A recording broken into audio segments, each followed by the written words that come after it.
name is Sean McGee.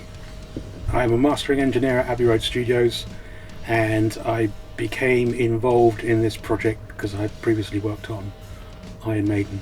My name is Christian Wright. I work at Abbey Road Studios as a mastering engineer, and I've cut the Iron Maiden 7-inch singles set to vinyl. Earliest Iron Maiden vinyl memory is that I bought the album Killers. I still have it, and I have no idea how much I paid for it. About £3.50, I think, that kind of money. And I waited patiently for it to be released, and I bought it on the day it came out. The process of cutting vinyl, very simply, is moving the audio from whatever source it comes from, i.e. a tape, to a cutting lathe. Without being too technical, scratching a wiggly line and a soft plastic disc hasn't changed for 100 years or so. The machinery used in the 1980s is the machinery that we use now, because they stopped making the things.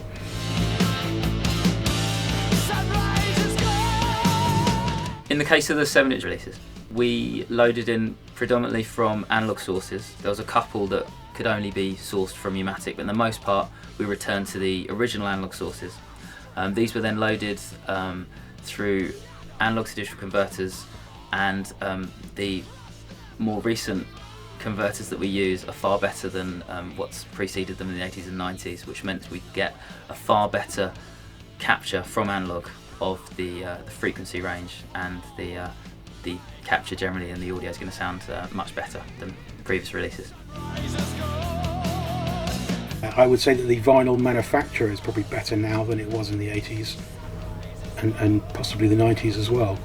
So with the Maiden box set, we returned to the original analog production masters, and we've tried to cut everything as flat and true as possible to the original releases.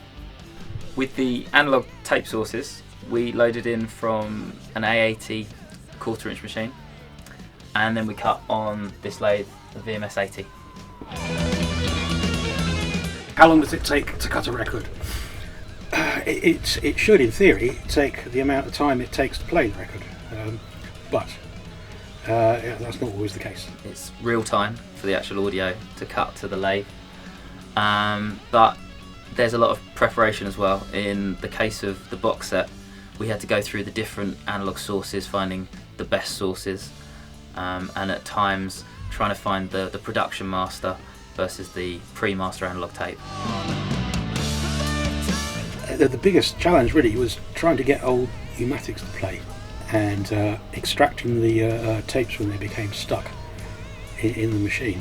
A lot of the analog tape that we sourced was on the brand of tape stock called Ampex. There was a big issue for all music that was on Ampex tape stock, where the oxide, which is the kind of the glue that holds the particles together on the tape, it starts to shed and it makes the tape unplayable. The way we get around this problem is we actually put the tape into an oven for about 3 days, between 30 or 40 degrees, if you need to bake your tape at home. And then it makes the tape playable. So it's one of the problems that we've had to kind of overcome in this instance. And as we've gone, obviously I know that Iron Maiden take archiving their tape stock very seriously, so they make sure that as they're baking these tapes, they're also then archiving them and protecting the Iron Maiden catalogue for the future.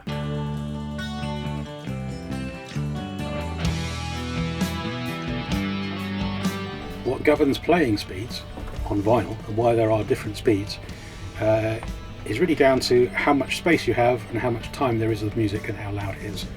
The louder it is, the more that the groove meanders left and right and the more space it takes up. So the louder it is, the more space it takes up, therefore it has to be quieter.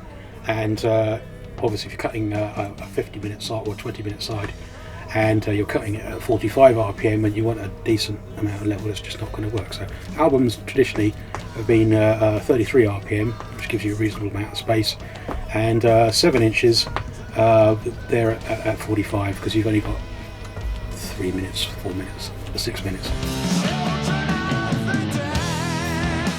of the 7 inches are cut to 45 RPM. In one instance with the 13th England set, which is Run to the Hills, the live edition.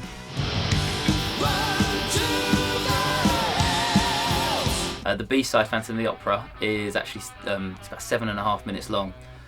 With that in mind, we wanted to double check whether that maybe was cut at 33 RPM, which some longer sides are sometimes cut to with 7-inch singles.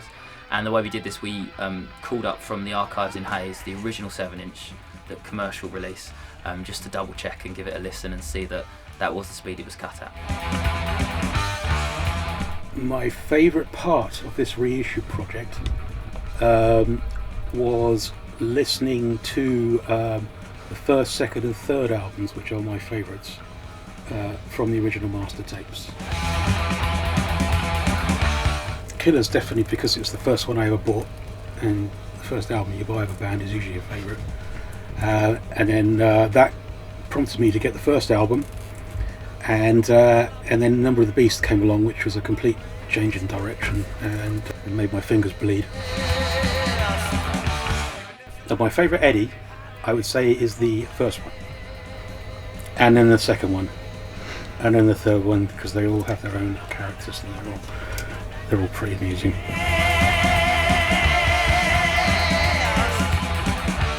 I guess at the moment my favourite Eddie is Trooper, because I like ale, so the kind of Trooper ale is good with me.